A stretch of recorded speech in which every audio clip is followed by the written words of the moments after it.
So what do we One need to do to keep our loved ones like safe? What are we looking for? Do we diagnose? Do we take people to the doctor? What's going on? First of all, you don't diagnose because you're not a doctor. I don't diagnose unless I'm doing nursing diagnosis. And I'll be having to stop that very soon because my license will be coming up and I'm not going to renew it since I'm newly retired. So no, it's not our job to diagnose. But we can certainly be the eyes and ears to what our symptoms are and what our loved ones' symptoms are. One of the biggest things that you're going to hear out there that healthcare providers are promoting is something called flatten the curve. And what we're trying to do is, it sounds counterintuitive, but we want the virus to move more slowly through the population so that we don't overwhelm our health services. We only have so many hospital beds, and so all the things that you've been told, washing your hands, social distancing, protective, isolating yourself, say if you're like me and you're over 60, if you have a lung disease, you're not going to be going out in public. We're going to use other people to come bring us our groceries. We're going to stay away from gatherings. And we're so thankful for those in our family who are able to go still navigate those areas and help us out in that way.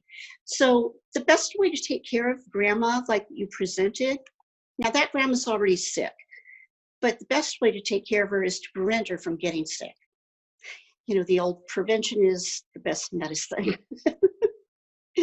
So that's the biggest thing, is to protect them. You don't want to go visit grandma if she's in a nursing home. It's probably best if you don't go visit her in person, that instead you make phone calls. That, maybe you can set up something technology-wise and help her do video chats to stay in touch. And I would call your older family members, like your moms and stuff, just call them regularly. Let them know they can call you. Be accessible to them. And people in your age group, Jeff, are kind of in the squeeze situation because their kids are home from school because the schools are closed, and now you're going to be running around getting groceries for mom, and yeah. But we appreciate it. Nice. So what if a family member is ill? Well, if they live away from you, you still don't want to be going over there unless you're in a situation where they're living alone and you have to step in and be their caregiver. And that's going to be a decision you make on your own. And what you need to know is that you are putting yourself at risk of contracting the disease, but likely if you're in your 30s, you're less at risk of the serious complications than grandma at 80. But until you need to do that, I would call, if they're sick, I would tell them to call their doctor and notify the doctor. Then I would call them once or twice a day, monitor how they're doing. And if you start getting concerned that they need to be seen by the hospital or need to be seen to make a decision whether they need to go, you might need to step up and just do it. And if you end up having to step up and be their caregiver, you're going to be stuck in the house with them, just like they're stuck in the house. So just be aware of that.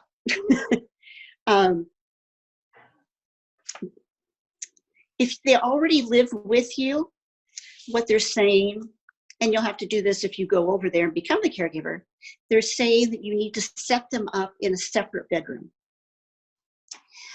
preferably with a separate bathroom.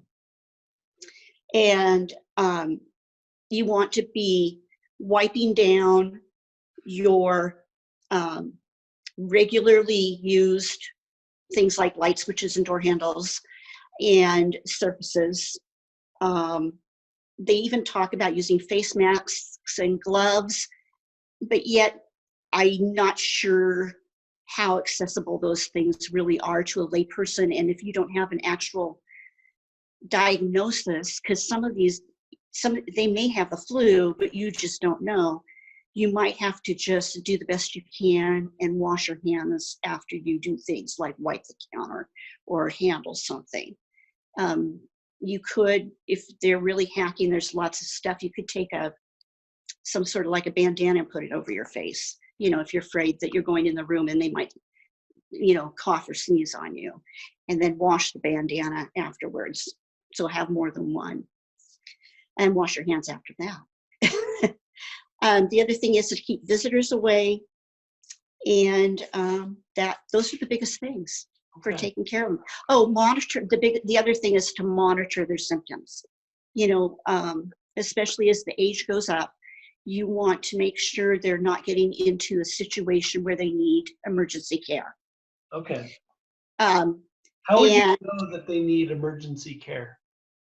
Well, now this is not a comprehensive list, but this again came from the CDC. Mm-hmm.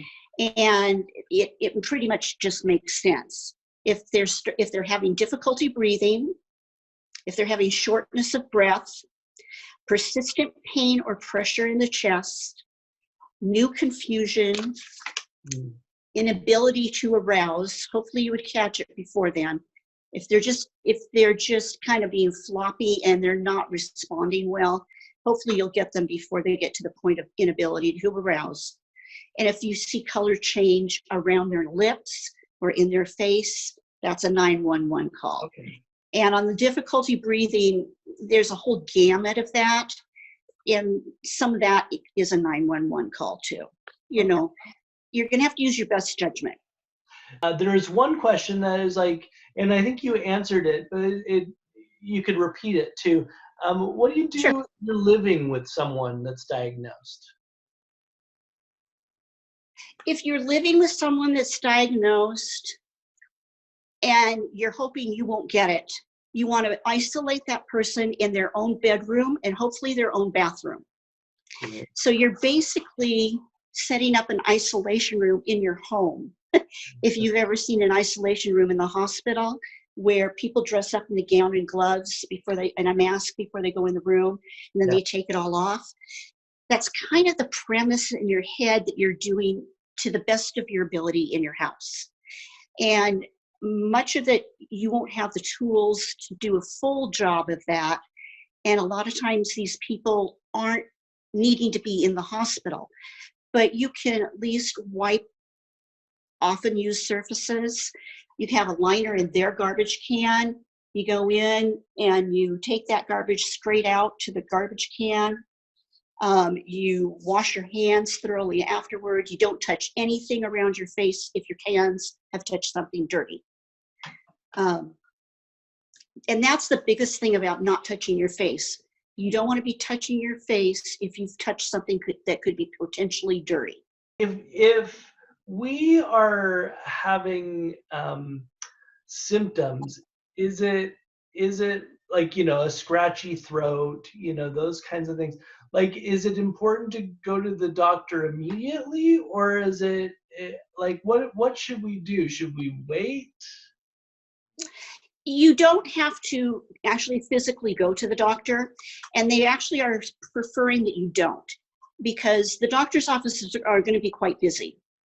And what the basic symptoms of the COVID-19 virus are scratchy throat, dry hacking cough, body aches, fever, but you can have some or all of those.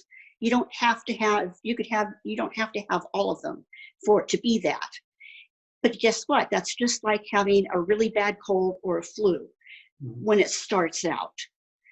And so what you might want to do if you have a little bit of a scratchy throat and you have allergies going, maybe it's just allergies, I'll drink some fluid, I'll see how I feel, and maybe don't go out and see other people. And then you're kind of going, yeah, this is, I'm getting sick. Well, if it's 10 o'clock at night or 3 o'clock in the morning, you don't need to call the doctor. But in the morning, when the doctor's office is open, call your primary care provider and let them know that you have the beginning symptoms.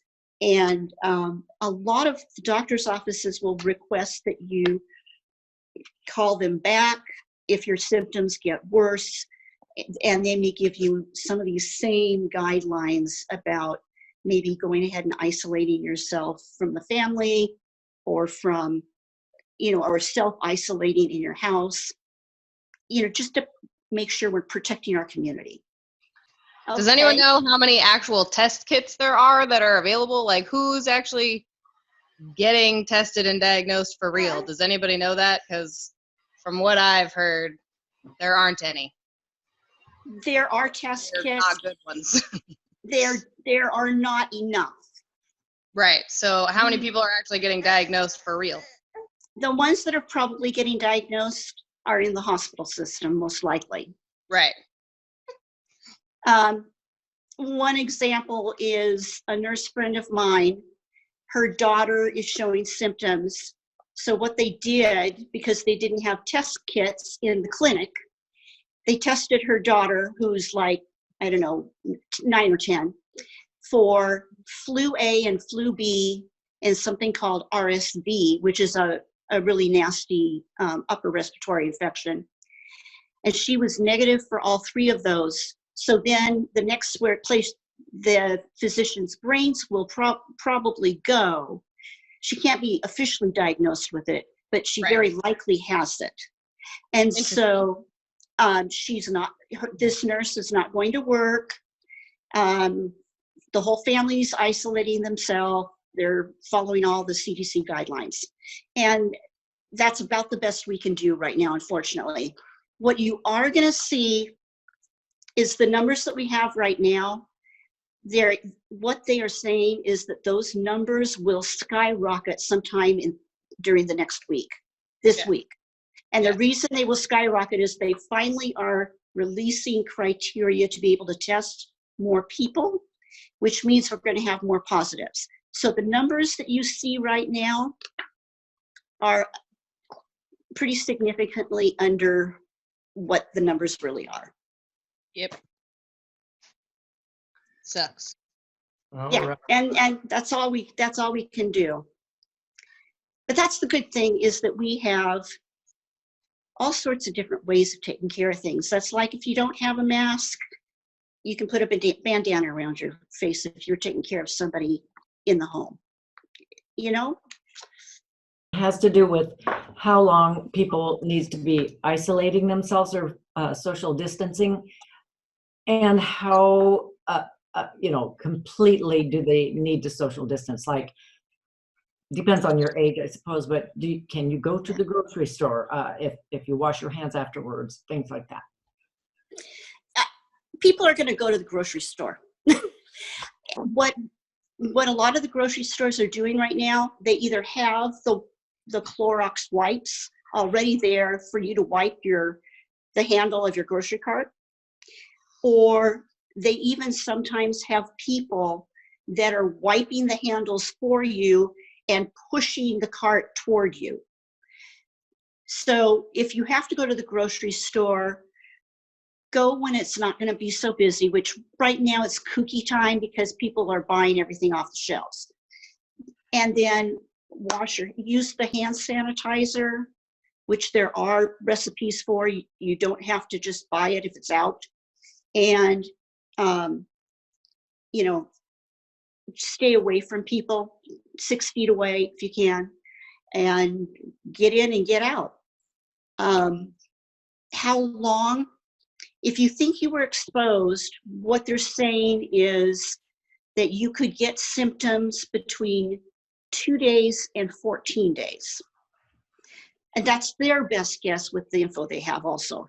The most common thing is that if you did contract it, it's going to come on about between 4 and 5 days or so, you'll get sick. That's the typical, but you can get sick up to 14 days after exposure. Okay, specifically, I want to know, this is a personal issue. I can't see my grandchildren. I normally take care of them. Mm-hmm. Their parents are having to take care of them and be away from work and their other responsibilities. Can I see them?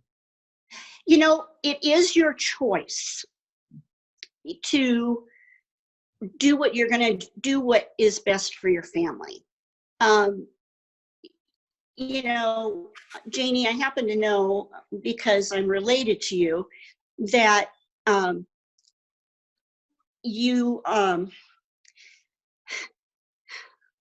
that you're a very healthy person, and that, you know, what was I going to say? I was going to say something, and now it's just left my brain. Well, I can't keep from smooching them. That's the one thing for sure. Yeah, you'll have to stop that. Oh, I know what it was. It was the fact that the reason you're isolating yourself is because of your age. Okay? Mm-hmm. So what you can do is make a personal decision to increase your risk by taking care of your grandchildren, who I hope they're probably not going to any of their little music classes. They're probably not going to any preschool stuff. And, you know, your daughter and her partner are probably taking really good care not to infect themselves. And just be aware of what your risk factors are. But that is a personal choice of yours. Okay. Yeah. Yeah. Thank you.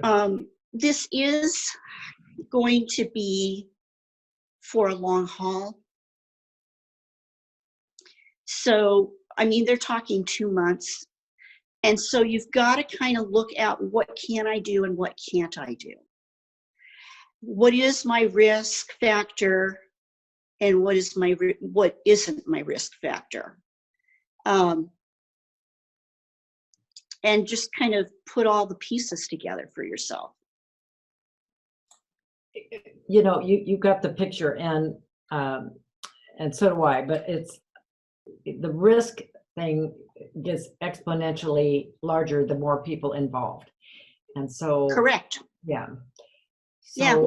if it's just the children and I don't see the parents, and they keep their house clean, or I bring the children here where I'm keeping it clean, I could maybe just take care of them here, and then it's just between them and us. And if they're not exposed to other children or other families, that's probably fairly safe. Right, exactly. The unfortunate thing is, children, and especially them, they're not going to keep their hands off their face and in their mouth, out of their mouth. And so, you know, not having them with other children that might be infected is going to be big. And then the other thing is that they are little vectors. And so they may have a subclinical course. Right. Or just a little bit of sniffles that you didn't even chalk up to an illness. So yeah, you're just going to have to, wash your own hands really well when you wipe their noses and that kind of thing. Okay. Are they expecting more test kits to be coming?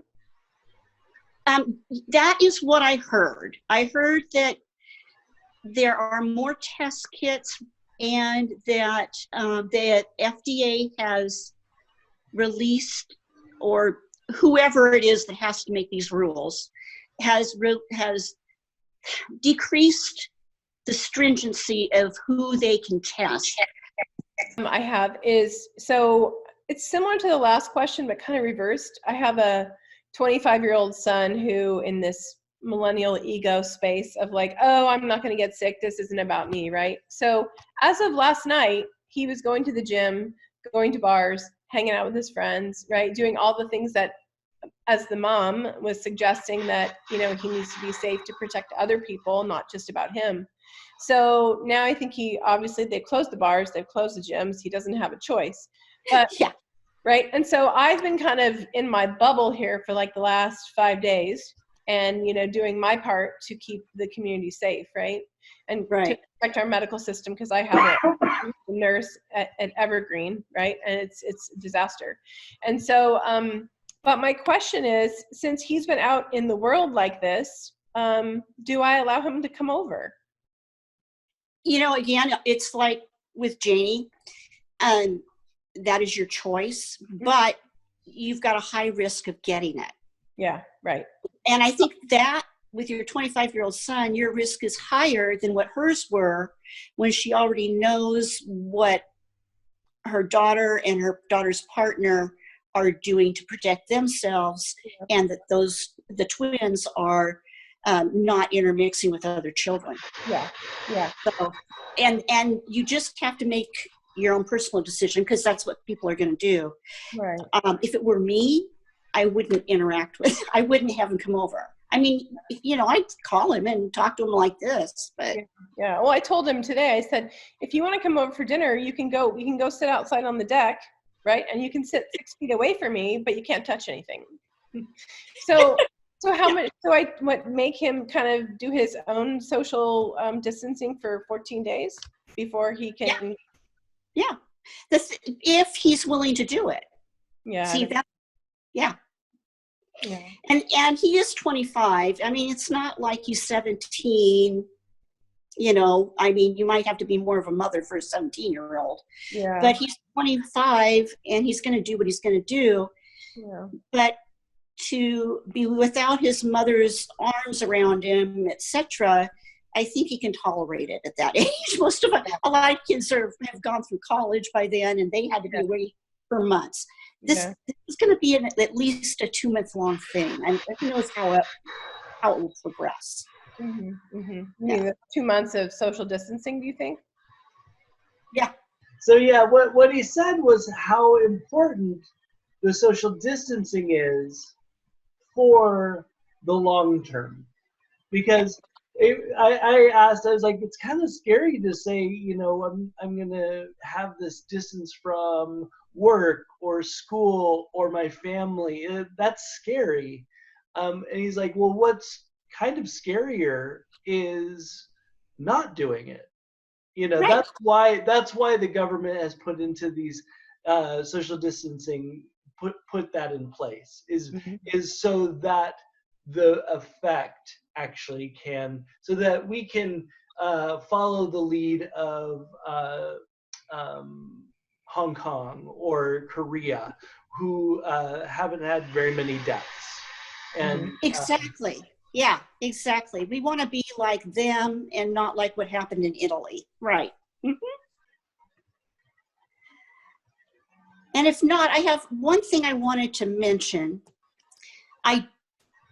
This isn't from the US, CDC, FDA, da-da-da-da-da. However, it has just come out from the French medical authority, and they are way ahead of us in this disease and what they've seen.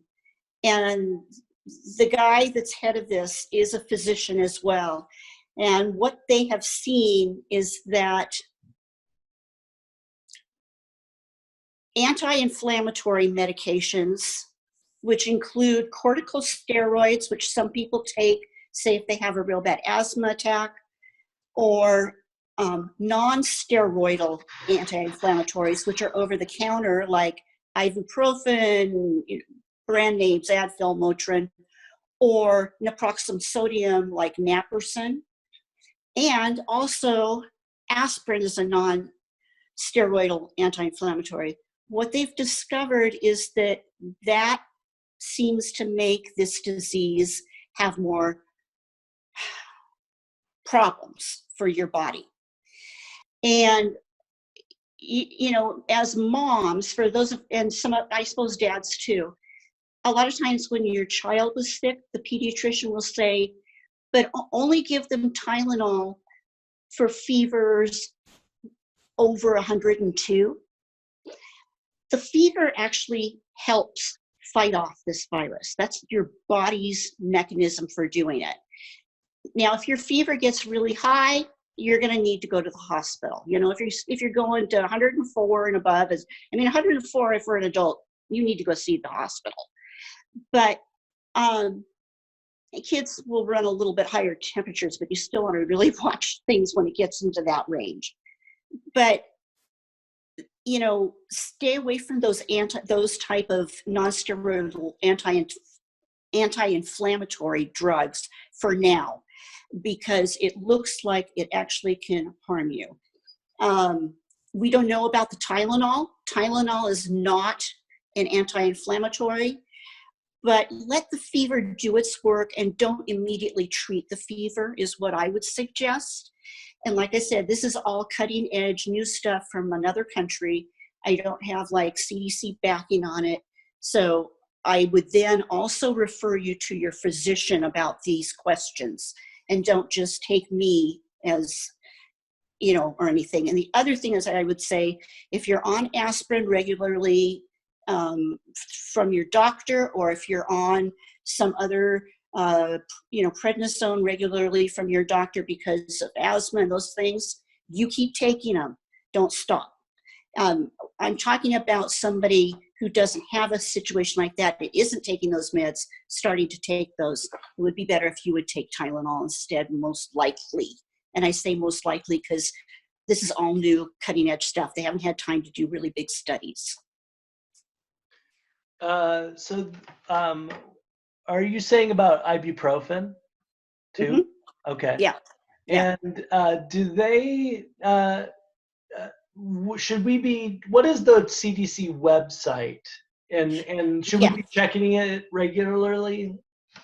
If you would like to, you may. It's a great resource. You can find all sorts of information. It's cdc.gov. Perfect. Yeah, and the one thing that I'm sharing with you about the anti-inflammatories, it's not a peer-reviewed paper or anything like this. It's coming out of France from their health authority. Okay. And so just letting you know that your doctor supersedes anything I would say in that regard. Great. So for grandma, I want to protect grandma, number one. Number two, we want to encourage the social distancing, all of the preventative measures, washing hands, and if we are going to connect with these people, we want to have them maybe in a separate bathroom, separate bedroom, and be able to really monitor the cleanliness of their environment. Yeah. So that we can create as much as we can a difference from our environment to theirs. Is that about right? Yeah. Mm-hmm. Okay. And let's see. And if they're running in, if the symptoms are dire, go to the hospital. Go to the hospital. And most anybody knows when their body is getting into trouble, and this is more than something you can take care of yourself at home. Go to the hospital. And if you have any questions, call your doctor. But even when you call your primary care provider, on that voicemail they say, if this is an emergency, go to the call 911. So use your brain. Obviously, if people are having trouble breathing and there's blueness, they aren't getting enough oxygen, and somebody needs to act really fast, and so that's 911. Or even if they're having trouble breathing and they're breathing fast and they're using all their extra muscles to breathe, they probably need to be seen by someone in the hospital. Okay. And there's another question here that says, if grandma lives alone, should she limit contact with personal drivers, or would it be better for her to have things delivered? I would say have things delivered. Are you talking about grandma who is sick or grandma who is well? Grandma who's well, but at a risk. Yes. Yeah. I think it would be better to have things delivered. If that's not possible, you'd have to do the driver. But Yeah. Any other final comments or questions, Shay? I think we hit everything. The only thing, just letting you know that there are recipes for both a diluted bleach solution and a hand sanitizer on the CDC website. So, you know, you have access, and I actually ordered some of it from Amazon. I ordered the alcohol and the aloe vera gel from Amazon. They're not out, so you can make your own very easily. But it's always best to do soap and water if you're at home and you've got access to that. The bleach solution, of course, is good for cleaning your surfaces, your diluted bleach solution. Well, I want to thank you so much, everyone, for attending this. I hope that this dispelled any rumors and allowed for you to feel a little bit safer and more able to handle this kind of wild time that we're in. I want to encourage you. I don't know if there's any other PLCs that I'm going to be doing. My company is going to be doing one on how to teach online, kind of like what we did today, and that's going to be on Wednesday. But stay tuned. I'm really enjoying this ability to kind of communicate and connect with each other, to get out this information that kind of can be overwhelming in the media. All right. Well, thank you so much, everyone, for attending. And thank you so much, Shannon Damitz, for giving us all of your information today. All right. Thanks so much. Bye, everyone. Bye.